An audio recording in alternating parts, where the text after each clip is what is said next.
Good morning, good afternoon, good evening, everyone, and welcome to Profit-Driven Productivity, Maximize Time and Revenue. My name is Michelle Eisenberg, and I am a program assistant here at the NASDAQ Center. And for those of you who may not know, the NASDAQ Center is a nonprofit that's building a better path for entrepreneurs worldwide by improving inclusion, access, and knowledge in entrepreneurship. So as you will see in the chat in a moment, the NASDAQ Center provides programs, resources, and exceptional mentorship to entrepreneurs across all races, industries, and geographies. So definitely make sure to check out those links and resources in the chat. And then just a couple of housekeeping items before we get started. First, let us know where you are dialing in from in the chat. We always love to connect. And second, we are going to open up for live Q&A at the end of the event. So please make sure to submit your questions for us in that Q&A function at the bottom of your screen throughout the presentation, and we will try our best to get to as many as possible. And of course, none of what we do could be possible at the center without all of the amazing support from our sponsors, including NASDAQ, Lehigh University, KPMG, Wilson Sonsini, Wells Fargo, the Narit Foundation, Walmart.org, JP Morgan Chase, BPM, and HubSpot for Startups. We are humbled by their contributions and hope you are grateful too. And so before we get started, we always like to launch a couple polls to step back, see how everyone in the room is doing today. This first one is going to ask, how are you feeling? How are you feeling about your business? Fearful, anxious, surviving, or optimistic? And we'll give it just a few moments for folks to respond here.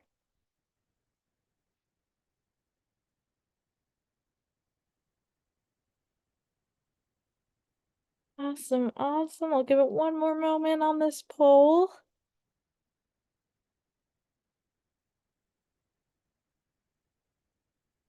All right, I'm going to end this poll and share these results.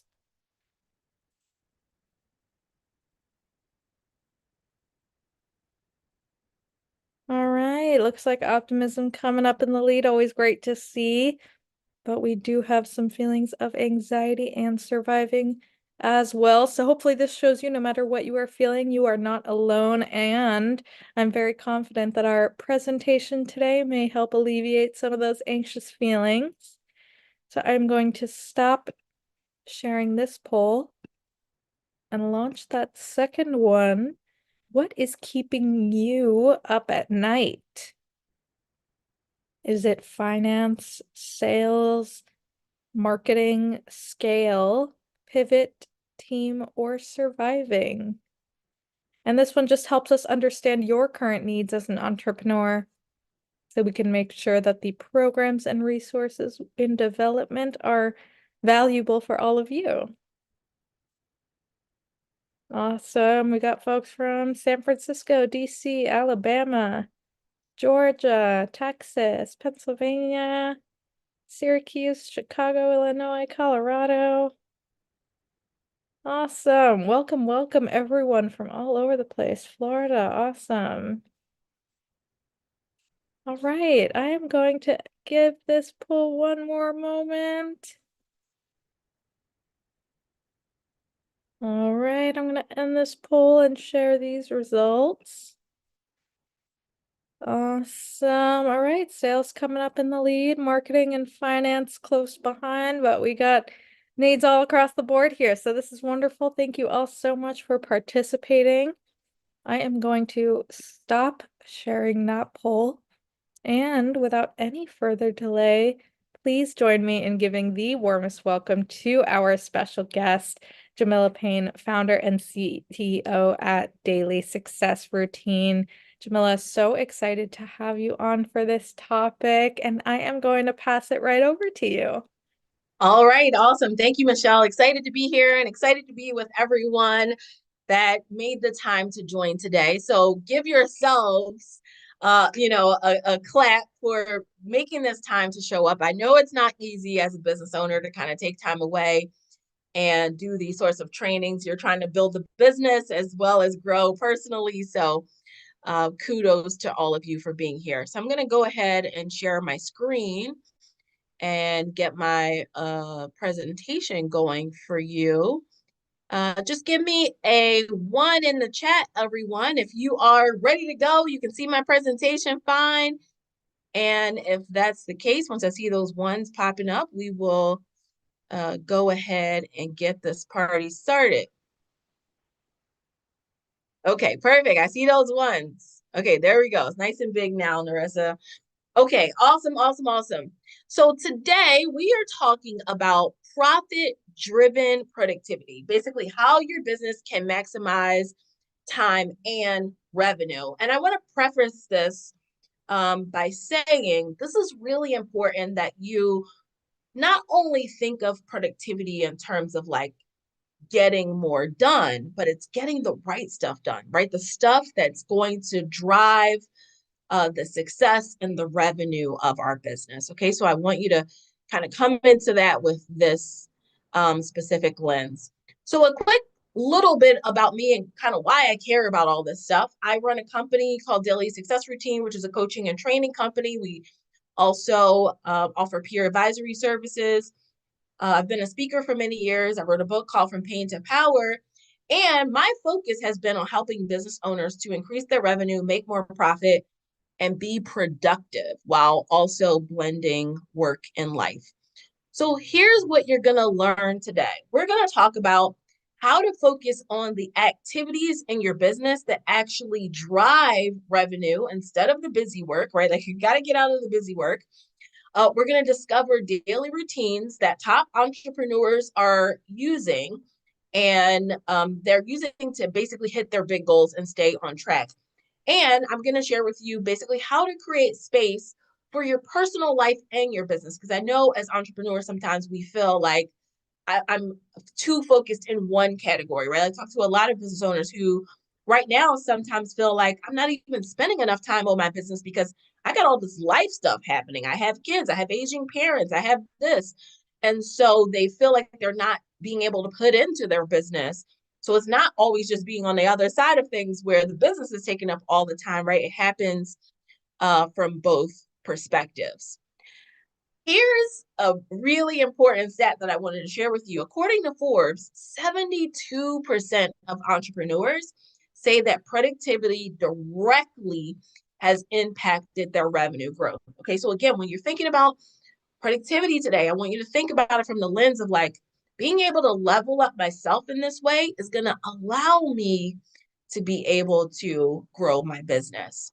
So, how does productivity impact business? Basically, entrepreneurs who focus on being productive, who actually have that as something that is top of mind and that they're practicing and work towards, they see faster revenue increases in their business.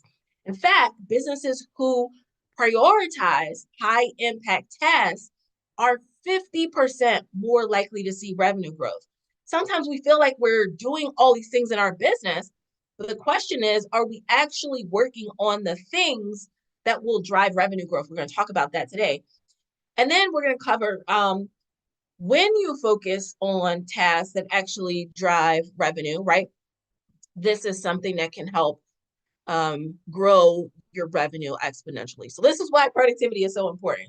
It is not optional. It is essential for you to be able to grow your business. I want to first start off by talking about 3 common mindsets that I see amongst entrepreneurs that is preventing them from being more profitable and productive. And then I want you to share in the chat with me which one most resonates for you. It might be more than one that most resonates for you, but let me know in the chat which one most resonates for you. Okay, so mindset block number 1 is saying to ourselves, I don't have time for this. right? The mindset shift, though, what I want you to know is that we naturally make time for the things that are important to us. I mean, think about it, where you've had like a busy schedule and something pops up that you didn't anticipate doing. It wasn't planned in your day, your agenda wasn't on your calendar, but for whatever reason, you move things around or drop what you're doing and you go tend to that other thing. And that is because it's important for you, right? So we have to think about how can we do that in a way where it's not just, because of fire drills, right, of something going wrong, but how can we do that in a way that's allowing us to focus on the things that are important for our business? The other thing is you can basically refine. You have the ability to refine how you spend your time so that you can focus on tasks that will be able to produce revenue in your business. So, how do you overcome this mindset shift? Number one, realizing that productivity systems save time, they don't take more time. Give me a T for true in the chat if you feel like sometimes you don't like structure, right? Structure feels limiting. Oh, I don't, I just want to go with the flow of the day. I don't want to have a rigid schedule. I don't want to, have all these things like pre-decided. Like, let me know in the chat if, give me a T for true if you have been a little bit of an anti-structure. Oh, I see those T's popping up for all my anti-structure people. Okay. So I want you to know that some of the things that we're going to talk about today, I don't want you to think of them as structure. I want you to think of them as design. You are basically getting to design your life and your business to produce the results you want, the outcomes you want, the freedom that you want, the revenue that you want.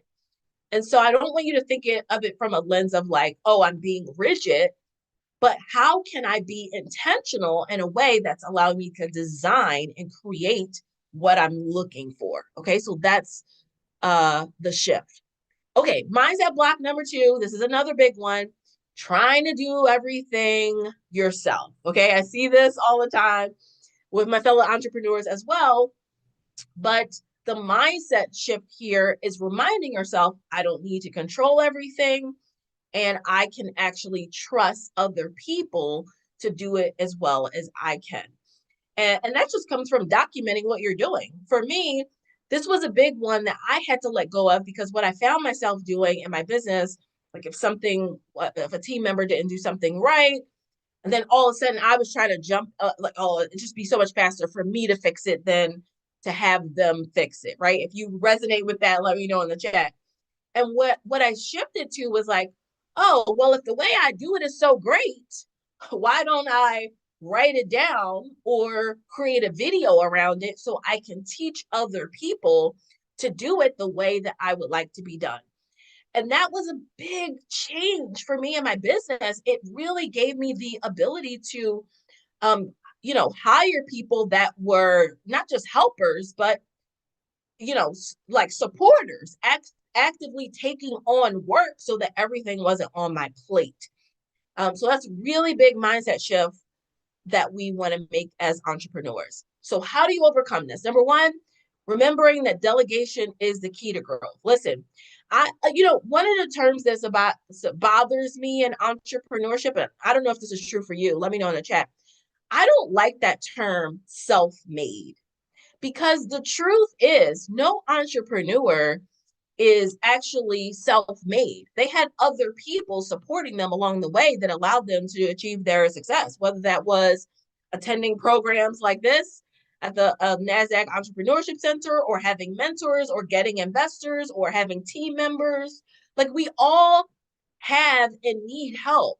And so it's really important to think about, you know, how do I look at entrepreneurship as a team sport and start thinking about who are the players that are on my team, whether they're actually people you hired or they're mentors or advisors or whatever, so that you can be able to grow your business successfully. Okay, so delegation is a key to growth. It's not, it is a skill that you have to develop. It is not a weak thing to delegate some of your work. We want to outsource low value tasks, and we can talk more about that, right? Like, what is a low value tasks, right? It's definitely going to be things that are not generating income for your business, right? That might be some administrative work or going through emails or doing customer service. You want to look at, hey, can I hire virtual assistants or part-time help in order to free up your time? And then you want to have the ability to focus on high leverage activities that actually drive revenue and growth. Okay, this is the last one. Mindset block number 3, overthinking and analysis paralysis, right? And the mindset shift here is telling yourself, listen, I don't need for the plan to be perfect. I just need to start. Really, entrepreneurs that, stay in business for the long haul, they become masters of being able to make shifts in their business, shifts because of a change in direction with suppliers, shifts because the economy has changed, shifts because of seasonality, right? So we can't just like overthink when something comes up that we need to deal with in our business or overanalyze. We have to be able to make decisions. And one of the biggest things that helped me with this, and I bet that it's going to help you too, is adopting this saying that actually comes from Nelson Mandela. There's no wrong decisions, only winning or learning.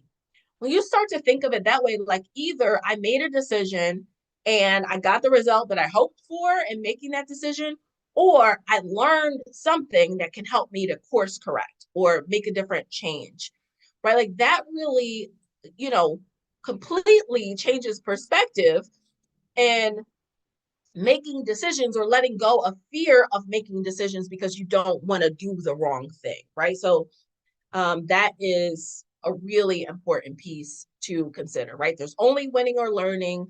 There's no bad decisions. Okay, here's the thing. I want you to write this down. I hope you have your notebooks out because I'm giving a lot of juicy nuggets today.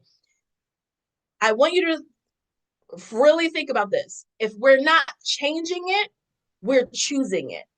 So if there's something in your business that you have not addressed, if you're not happy with the blend of work and life that you have right now, if we're not doing anything to change it, then we're actually consciously or unconsciously, we're choosing it. All right. So write that down to remind yourself of that. So I want to give you some specific actions that you can take. I'm going to share with you kind of 3 secrets today of how to increase your productivity and your profit in your business. And I feel like we don't talk about profit enough as entrepreneurs, but I just want to quickly define that as we go forward. When I'm talking about profit, I'm talking about having cushion in your business. So basically, there's a big enough gap between what it costs you to deliver your products and services and what you're charging, right? So some people, I'm just going to say a simple number, right? They are charging $100 for something, but it costs them, $80 to make it, right? So they have a $20 profit. That's not a lot of cushion. So I don't want you to think about what we often talk about in the entrepreneurial world or startup world is we often talk about top line revenue, right? Like, oh, my business is making, 50K, 100K, 500K, $1 million. But we're not often talking enough about, well, how much did you have left over after your expenses? And you'd be surprised to find out behind the scenes of a lot of these businesses, because trust me, I'm behind the scenes with them, they don't have a lot of profit. And so I don't want that for you. I want you to not only be making great revenue, but have cushion, profit left over, which will allow you to reinvest in the business, right? And make other strategic moves, hire people, etc. Okay, awesome. So secret number 1 is that you want to identify revenue generating tasks in your business. Revenue generating tasks. So what do I mean when I say revenue generating tasks? These are any activities that are directly related to acquiring clients, contributing to your sales or helping you to grow your business. Okay, so write this down. Revenue generating activities. What I find in working with so many entrepreneurs is that they're spending time on things that are not actually generating revenue. That could be, you know, setting up a website, even though it's not an e-commerce business, right? Like I spend all this time, website, branding, photo shoots, business cards, letterhead, right? None of these things are going to be bringing in business. And think about it this way. Nobody's ever made a decision about whether they're going to work with you, you know, off of your letterhead, right? Like that's not a deciding factor. So we want to be mindful of, are we spending on time on revenue generating tasks? Now, why a lot of entrepreneurs um, aren't doing this is because they're focused on busy work, right? Organizing files, checking emails, things that aren't necessarily moving the needle. And so I'm going to share with you some things that are going to actually help you to generate revenue.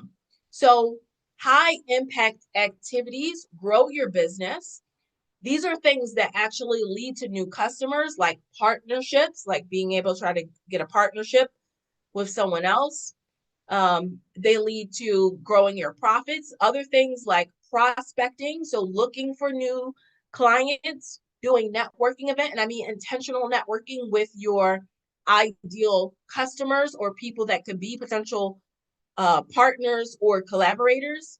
Or it could be doing some things like, you know, refining your offerings, your products, or your services. Yes, I'm going to give you some examples of revenue generating tasks. Okay, so let me break it down for you right now. So what are we talking about when we talk about revenue generating tasks?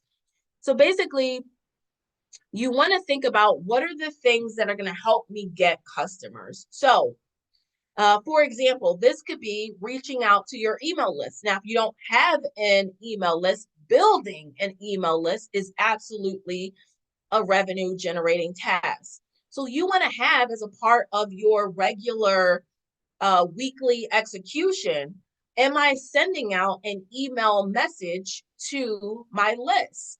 Am I sending out an email message that offers value or gives them a free resource or makes a special offer to them to be able to, you know, buy now? Or it could be an invitation to book a consultation. Okay, so write that down. So basically reaching out to your email list, and you should be doing this at a minimum on a weekly basis to stay in front of your ideal clients.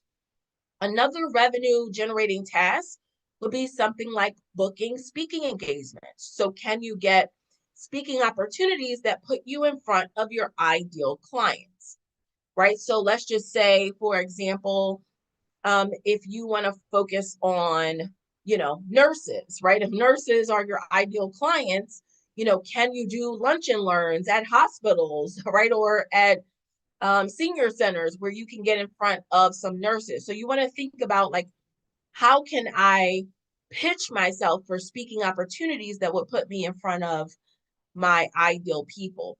Now, you don't have to do this in person. You can also do it virtually, right? Speaking at conferences, events, to companies. You know, since the pandemic, a lot of people are offering these things on a virtual basis as well.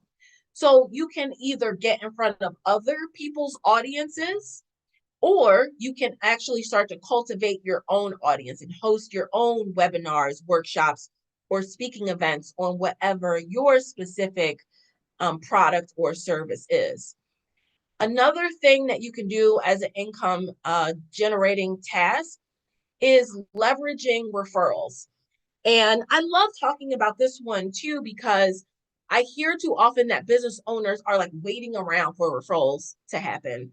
I talk to a lot of business owners that say, you know, my referrals dried up, right? And I say, well, okay, well, what are you doing to create the referrals? Like, we can't just expect the referrals to come to us. What are we doing to create the referrals? Are we capturing client testimonials? Are we creating a referral program where we're reaching out to past clients and asking them to refer people to us, right? So these are things. So I want you to assess right now, and like just be honest. Give me a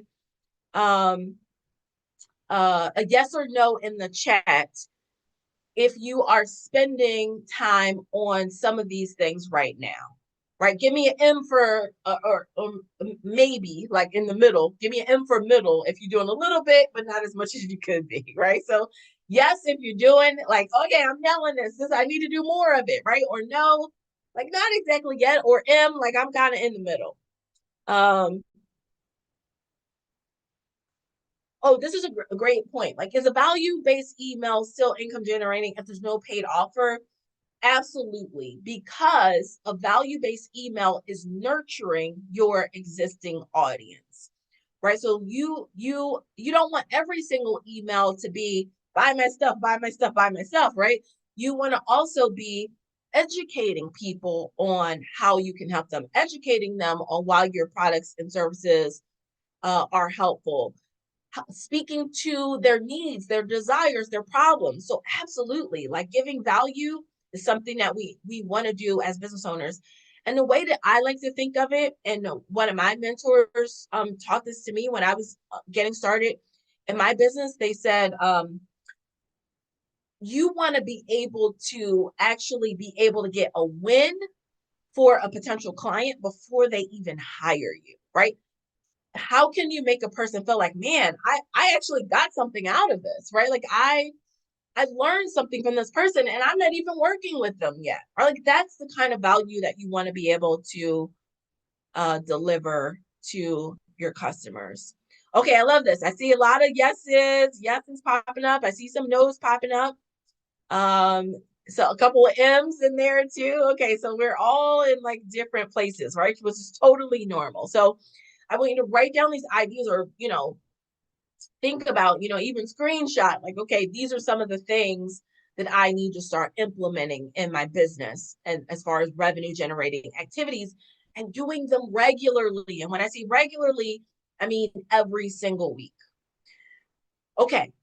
Revenue generating task number 2, networking and partnerships. Okay. So I love this one. This is where you might do things like attend virtual conferences or events where you can find, like-minded collaborators that you can work with in your business. So, for example, I had a friend that I met um, actually at an like a virtual event, like a workshop. Like we literally just met in the chat, like an event like this. Okay, we just met in the chat, we exchanged each other's information, like we looked each other up on, I don't remember if it's Facebook or Instagram, doesn't matter, but then we started connecting, then later we exchanged phone numbers, and now we collaborate on different things in our businesses, right? So she's having me come and be a speaker. I've been a speaker excuse me, to her clients in her business, right? And we've done some email collaborations where I'll send an email on behalf of her, right? Like letting people know about something that she's doing. She'll send an email on my behalf, letting people know something that I'm doing. So these are different ways that you can be able to collaborate with people.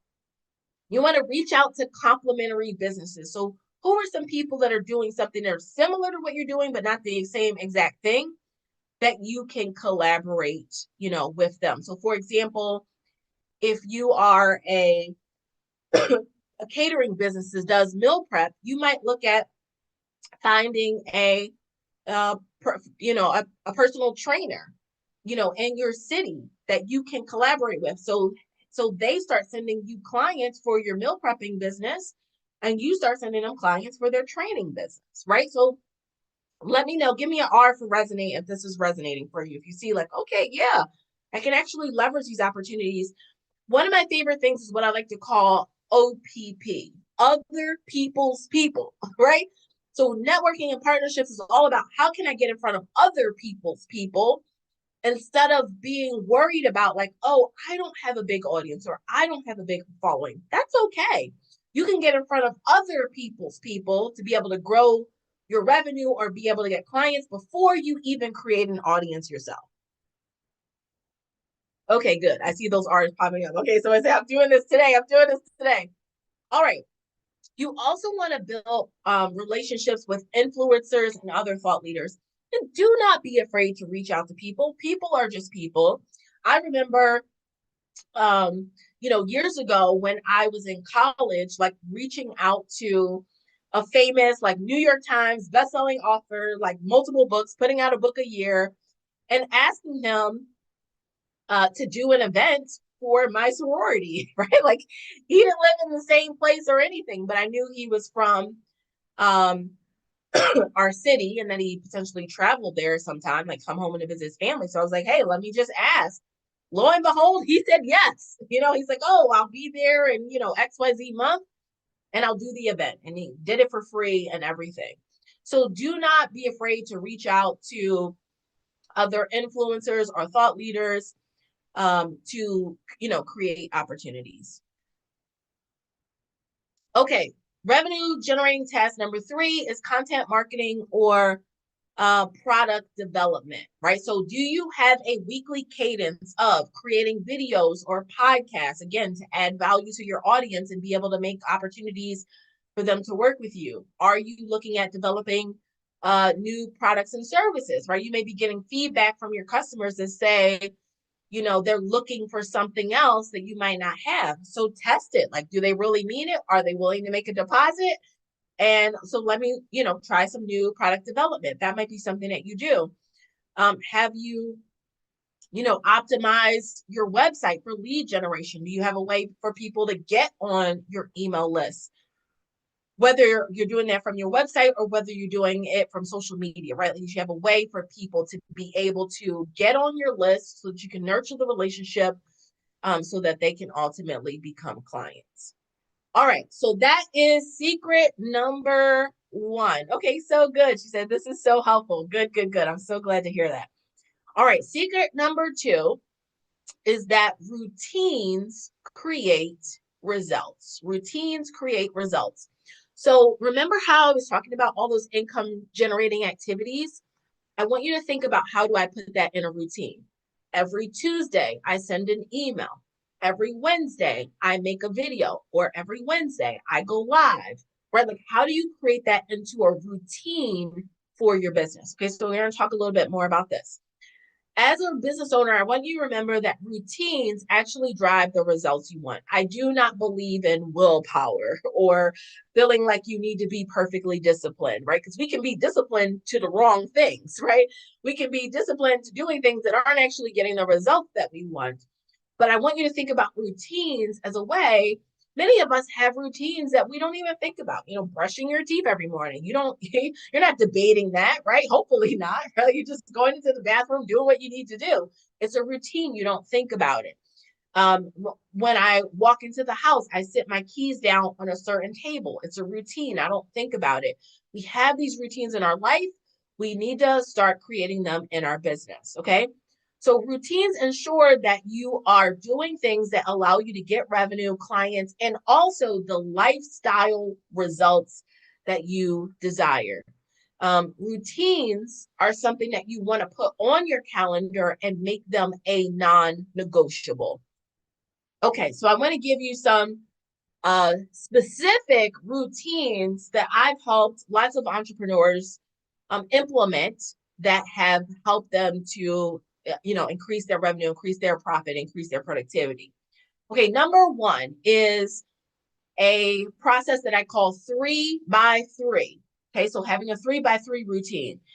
3x3 is basically 3 calls by 3 o'clock. Now, if it's difficult, like maybe for some people, you may still be working in your business on a part-time basis while you're managing a full-time job. So if 3 calls by 3 o'clock every day, Monday through Friday, is tough for you, then your 3x3 is going to be 3 calls at least 3 days a week, right? So you might be doing it at a little bit of a less frequency. Okay, so who are you reaching out to? Who are these 3 outreaches to? They should be for prospects. So this could be doing outreach for like getting in front of other people's people. So like, hey, I'm going to pitch myself for different speaking engagements or opportunities, or I'm going to set up my own workshop or speaking engagement to bring people in. It can also be things for like PR outreach, right? So being able to get featured, in your local media. you like if you want to have media on a national level, then you want to already be able to show people on a national level that you're being talked about locally, right? So do you have features in your local newspapers or your local morning show? So doing PR outreach to pitch yourself for some of those opportunities. Also partnership opportunities, right? So I had a call with a friend a couple of weeks ago, and she just was sharing, and I use friend loosely. Okay, so she's a business friend. Let me kind of, you know, position this here. She's a business friend who I met because she has an organization, and I went to one or two of their events years ago. Okay, and we've just kind of like stayed in touch on social media. And I outreached to her and said, hey, because I was on a workshop that she was hosting. She was like, oh my gosh, Jamila, I see you're on this workshop, but we need to catch up. Okay, you don't have to tell me twice, say less. We need to catch up. I followed up. So I immediately followed up after the workshop and said to her, hey, like, let's set up a call. We set up a call to catch up, right? So this was one of my 3x3 outreaches. So we set up a call to catch up. And she was telling me about some of the things I was doing. She was telling me about some of the things that she was doing. And she mentioned an organization that she was working with. And I was like, man, I've been wanting to work with that organization. She was like, oh my gosh, I'll make an introduction. And sure enough, she did to that organization. So I want you to see how something as small as taking a little bit of time to send those emails, follow up with people, just a simple 3x3 practice is going to be able to create big results for your business. Okay, we're going to talk about pipeline tracking in a second. So you want to block it out on your calendar to make sure that you have your 3x3 practice, whether you're doing it 3 days a week or every day. It's blocked on your calendar, so you're going to absolutely make it a non-negotiable and make it happen. Now, when it comes to tracking your pipeline, so first let me just say what I mean by pipeline. Pipeline is basically who's the list of my prospects, people that I want to work with, potential customers, people that I think would be that you could help, that would be really good clients for your business. So you could just use a simple, Google Sheet or Excel spreadsheet to kind of track your pipeline. The other thing that you're doing, if you want to get more fancy with it, is you could look at different CRMs. Like there's a CRM that I used for a while called Pipedrive, or even like a HubSpot. There was a really good I haven't used HubSpot personally, but I know it's a popular one that people use. I use another one that I love called Cloze, Cloze, for being able to track my contacts. But Pipedrive and Cloze I find were really good. Okay, there's lots of people that are saying a couple people saying they use HubSpot. So these things help you. Now, if you also are using like a project management system, you can track it in there. So let's be clear, we don't have to go and make all of these investments in order to develop these routines. Just start with what you have. Like use a simple spreadsheet to just get in the practice of doing it. And then you can always elevate to other things after you're in the practice of actually using the simple thing like a spreadsheet, right? So don't go get some software that you might not actually use because of the software learning curve. Start with what you have. Okay.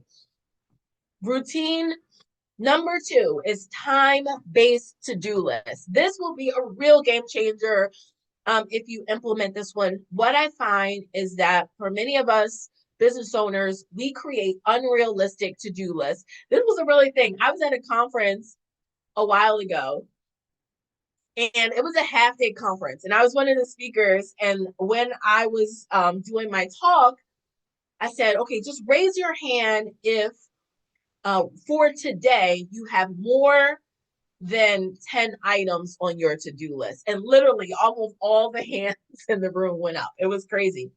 And I was like, how the heck are you going to get all that stuff done if you already know you're at this conference for half of the day? So they sometimes we're setting ourselves up to fail And then we're ending the day feeling like we didn't get enough done, but what we actually set up for ourselves wasn't even achievable in the first place. So the shift is to use these time-based to-dos. So here's how it works. Basically, you would say to yourself, okay, based on what I have on deck for today, like I have, whatever, 2 hours of meetings, I have 2 hours of client appointments, that's already 4 hours of my day, which means I only have 4 hours left that I can get work done like on the computer. So, what are going to be my to do list items that I can get done in 4 hours? Now you're making your list based on the time that you actually have available instead of creating an unrealistic list where you end the day feeling like you failed because you didn't get enough done.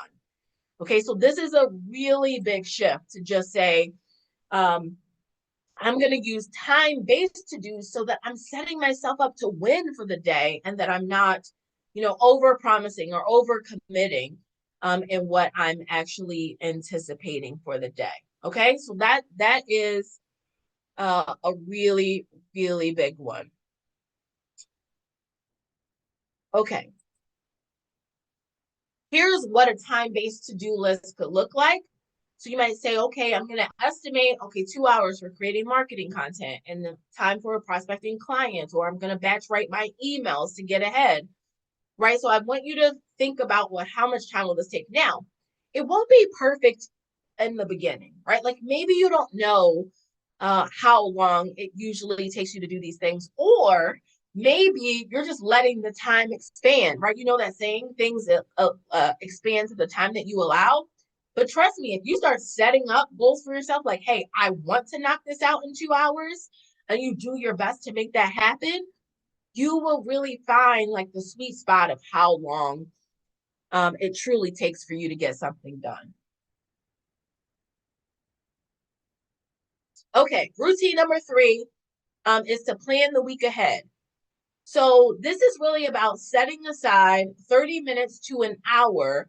I like to suggest to do it either on a Friday or a Sunday for basically planning your week ahead. For me, I do mine every Sunday evening and I sit down sometimes, in front of my favorite show, like whatever I'm watching at the time on a Sunday and a nice glass of wine. And I pull out my weekly planning pad and I plan my week. And I, on my phone, I look at my Google Calendar. What do I have on deck? If I need to confirm appointments, I confirm those appointments. And I also write down the 3 key priorities for every single day for the coming week. So Monday through Friday, what are going to be my 3 things that I do? In fact, I have my weekly planning pad here, right? So this is like an example of what it looks like. I know you can't see the writing, but I just write down like 3 things that I'm going to do. So it doesn't matter if you do this on paper, or you do it on your calendar, in a notebook, wherever you want to do it. Make sure that you have going into the week the 3 things that you're actually going to focus on, and then block them out on your calendar so that you know exactly what you're going to work on your business each day. The other thing that I use that prep time, that planning a week ahead time for on a Sunday, is thinking about what things do I need to delegate to my team for the week, right? So, let's say a couple weeks ago, I was saying to my team, okay, I know I have a workshop that I'm going to do for NASDAQ. So we got to get the presentation done, right? So, that was something that I delegated to my team. Okay, here's the outline. I need you to create the deck. And so being able to think ahead strategically about what are the things based on what I have going on this week, where do I need support, from my team? Or do I need to look for a contractor this week that can help me? Or do I need to go on a site like TaskRabbit and get an assistant to help me for a day? Or a Fiverr or Upwork, right? Like, so being able to think ahead about what you have coming allows you to be more effective at looking at where you need support. Okay, this is a bit of a bonus tip, but I wanted to just orient you to the idea, because this is another place where I see a gap for businesses, is that what they have on their to-do list, like what time do we put on our to-do list, isn't even aligned with our goals, right? Like we got random stuff like check email, respond to this person. Like it's a bunch of busy work, but it's not actually aligned to what our bigger goals were.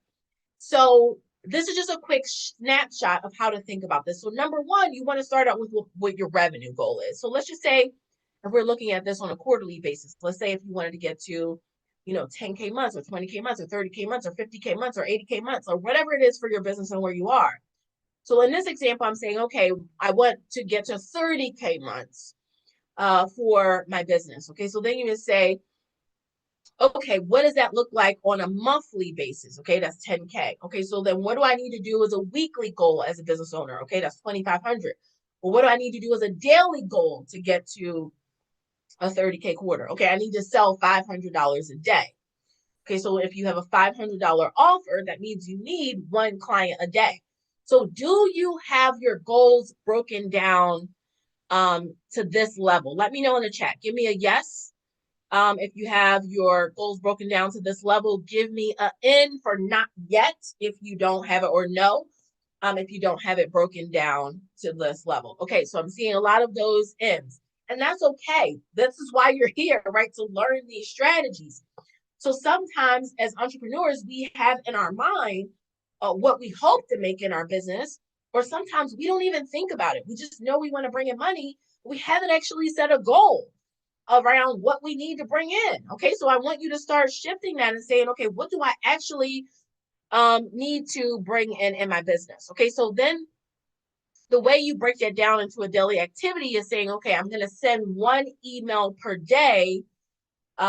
And my goal is to generate like 5 leads from that email, or I'm going to book 2 calls and I'm going to aim to close, one of those 2 calls to hit my $500 goal. Or I'm going to reach out to 3 potential partners to be able to discuss collaborations and referrals. So, because you see how it goes from thinking of this bigger goal to actually thinking about what I'm going to work on.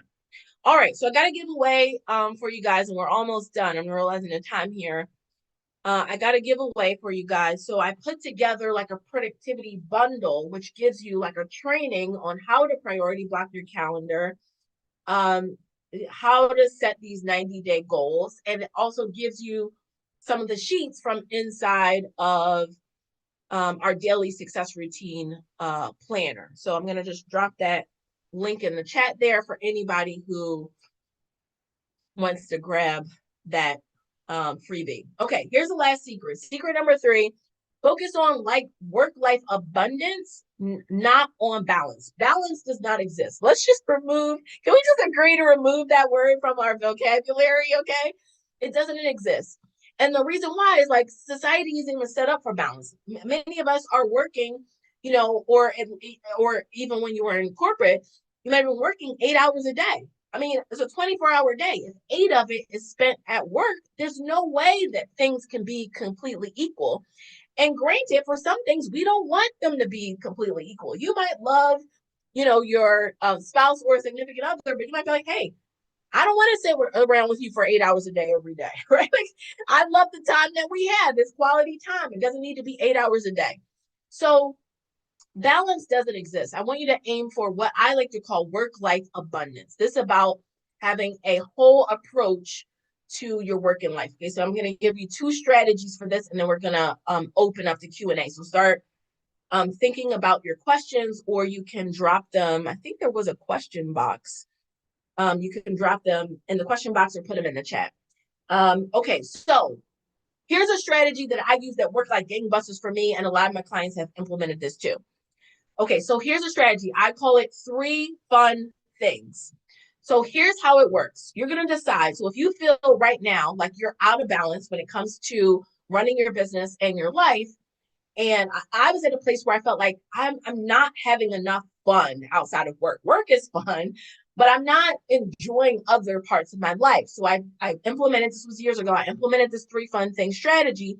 And the rule was I needed to put 3 things on my calendar that were fun for me to do for the week. I could invite other people, but I could not negotiate what I was doing with those people. So for example, let's say I decided to go to a comedy show. I could say to a friend, hey, I'm going to this comedy show on Friday night at 7 o'clock. Do you want to join me? And if they're like, well, can we go next Friday? No, like I'm going regardless. I'm inviting you to come. This is for me. I mean, I'm not saying all that to them. I could just politely decline, right? But that was the thinking. Like, no, this is for me. It's a non-negotiable for me. It's my fun thing for the week. You can come or not come, or we can arrange something else, right, to do together. But it's not going to interrupt my three fun things. Okay, so I want to invite you to book like three activities that you could do every single week. It could be as simple as I'm going to read the book that's been collecting dust on my nightstand, or I'm going to have a bubble bath, or I'm going to go for a walk, right? But you don't have to wait like, oh, well, I want to see my significant other. Oh, they don't want to walk today, so I'm not going to go. No, it's for you. Okay, so this is really important. So, three fun things. By this matter, it helps you to reconnect with your joy and be able to focus on work life abundance. It prevents you from being burnt out or being 100% focused on your business. So here's a couple of idea of things you could do during three fun things: dinner with family, a comedy show, solo trip. I've done lots of solo trips like Florida, Mexico, and loved it. Try a new hobby like painting or cooking, a day at a day spa or a local museum, a nature walk, visit a park, right? There's tons of things you could do for your three fun things for the week, okay?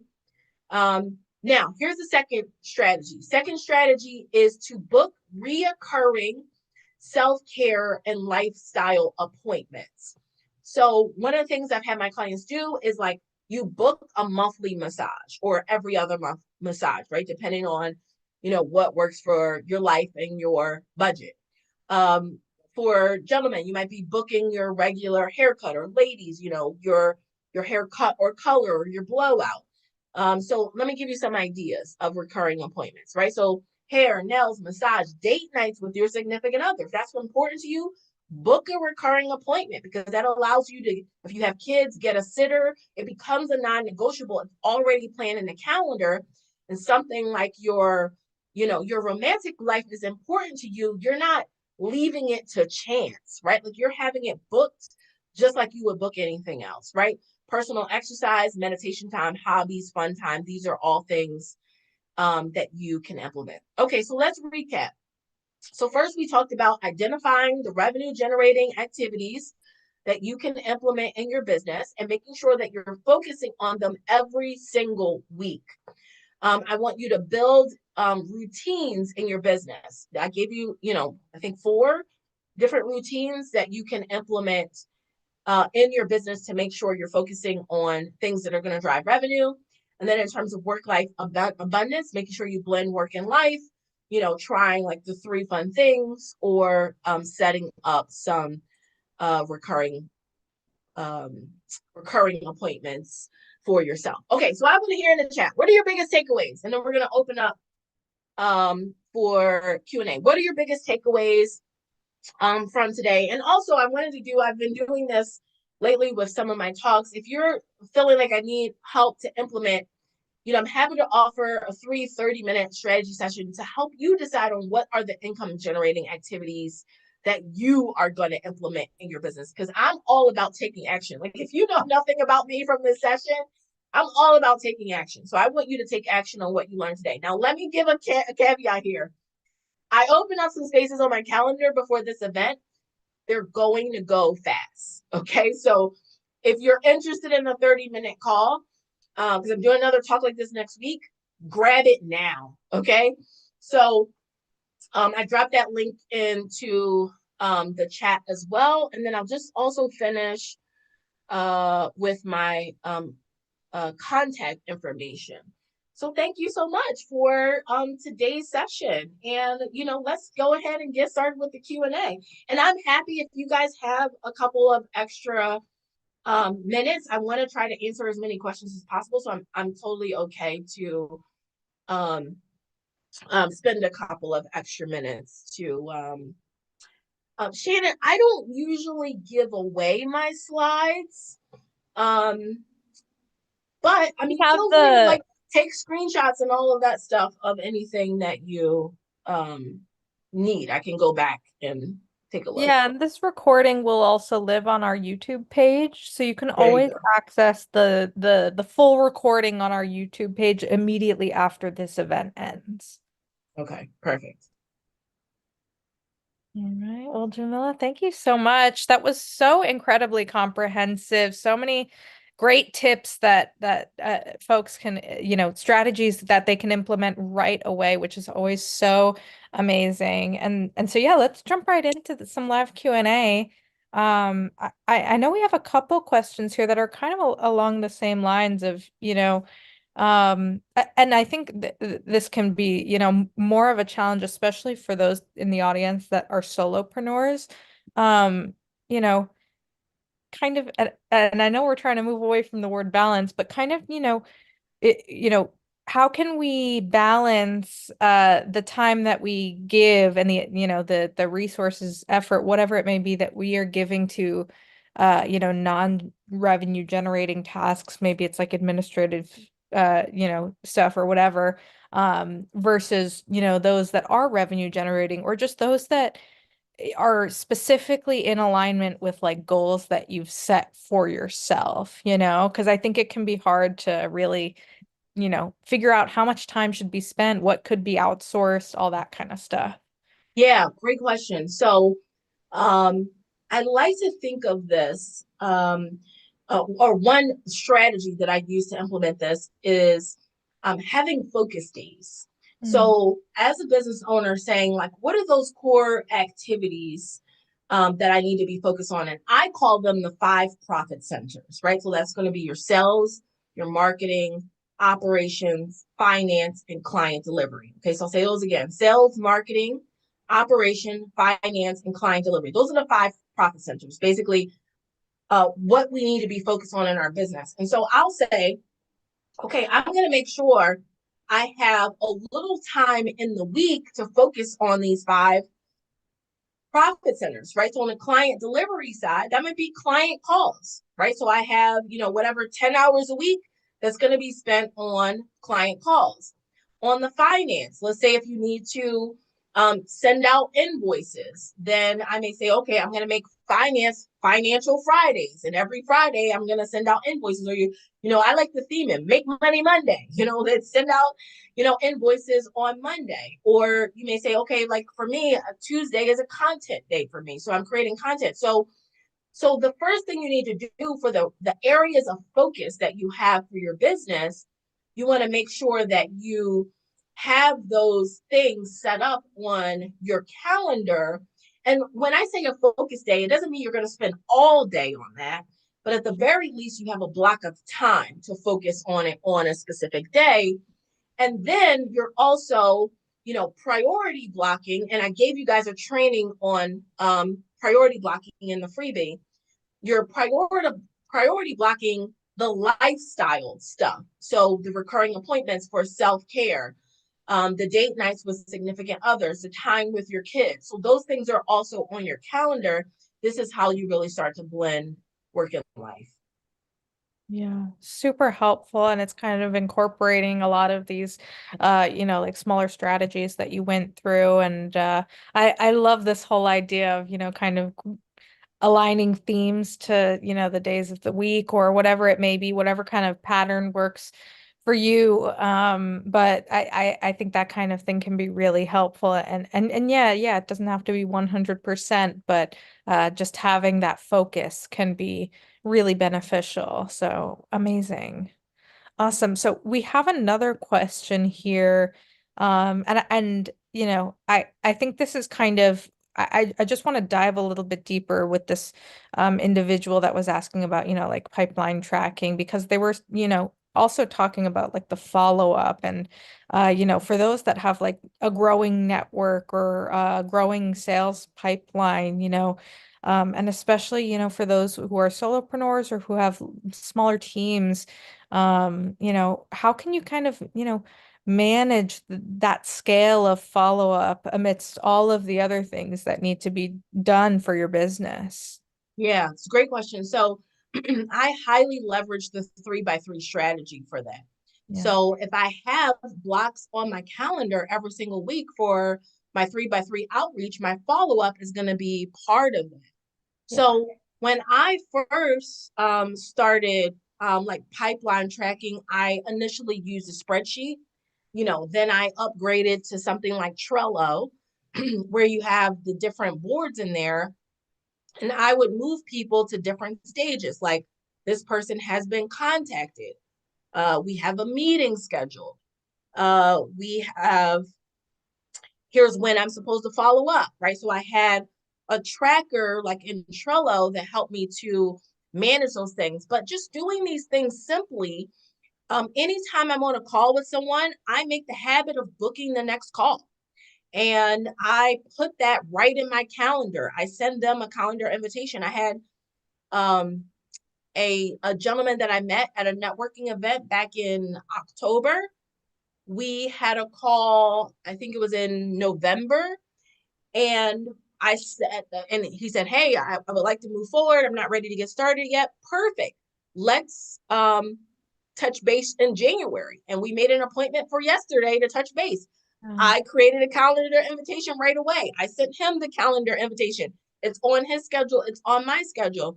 So I want you guys to think about, like, how can I not, how can I do this in the simplest way, for my business without creating any barriers for myself of, making sure you're scheduling an appointment, make sure you send the appointment. And let me say this, this is a really big one. We're going to talk about this today when it comes to the follow-up.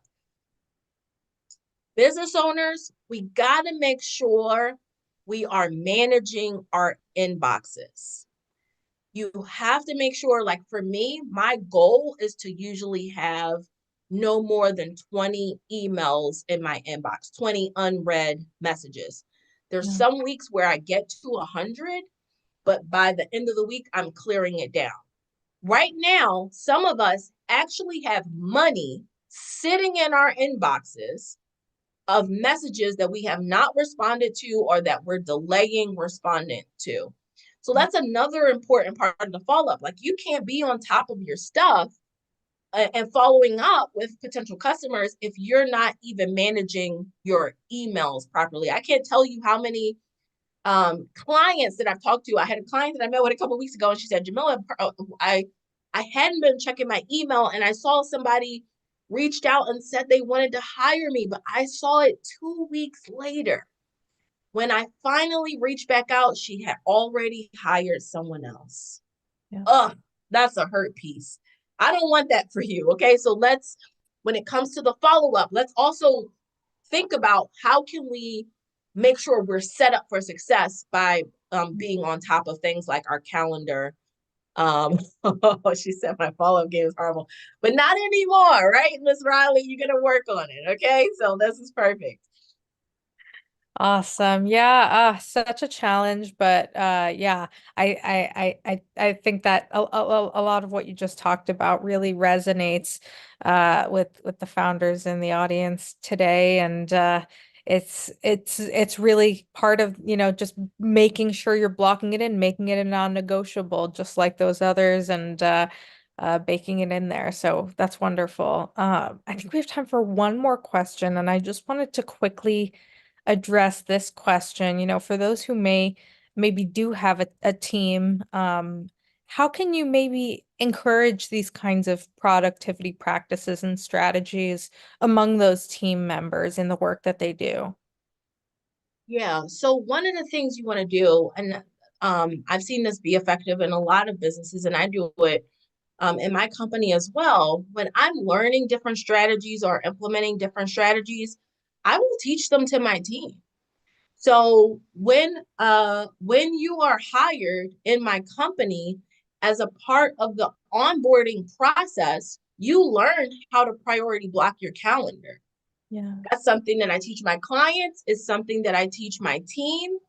They watch a video on how to do it, and they're expected to create their priority block calendar with their work priorities, and they show me their priority block calendar. Or as we're having like a team huddle or a team meeting, and people are talking about what their top priorities are for the day, they will on Zoom pull up their calendar. Hey, here's the 3 things that I'm working on today. So When I'm implementing strategies as the leader of the company, I am educating my team on those strategies and making sure that they use them. And I see lots of other, you know, other successful entrepreneurs that are doing this as well. Like they're using a certain planner and they will gift their team with that planner to get their team, on board. And you can incentivize these things, within your company for people to use the practices that you want them to use. Yeah. So does that fully answer that question, or was there another part that I was missing? Yeah, no, that was wonderful. It was kind of a concise question. So awesome. Thank you so much, Jamila. And if, you just had one key takeaway or piece of wisdom that you wanted to leave with the audience, what would that be? Yeah. The key takeaway that I would leave you guys with is productivity is about practice and not perfection. So I want you to say, what am I practicing this week? Am I practicing 3 by 3? Am I practicing planning my week ahead? Am I practicing my revenue generating activities? How did I do? And then saying to yourself the next week when you go to plan your week, what adjustments do I need to make? Okay, here's what I learned from last week in my practice, and here's the adjustments that I'm going to make, and I'm going to try again. I think too often we try something new. We're trying to implement a new habit or a new routine. It doesn't go perfectly, and we throw up our hands, right? So again, it's not about it being perfect. It's a practice. Nobody started out in yoga doing headstands on day one, right? You start with down dog, you build up to a couple other things. So I want you to give yourself the same grace when it comes to thinking about productivity and utilizing that as a tool that works to be able to grow your business, grow your revenue, and grow your time freedom as well. Yeah, practice, not perfection. Awesome. Love it. Jamila, thank you so much for sharing these incredible insights and just setting such an amazing overview on behalf of the NASDAQ Center and everyone here today. We are just so thankful that you joined us. Oh, it's my pleasure. Thank you again for having me. Happy to come back at any time in the future. And again, I love to stay connected with everybody. So make sure you reach out to me. Amazing. Yes. And to our audience, we'd love for you to join us again for upcoming webinars, which you can view by using those links that are going to be posted in the chat there. And thank you all so much for joining us today. We look forward to welcoming you back online with us soon.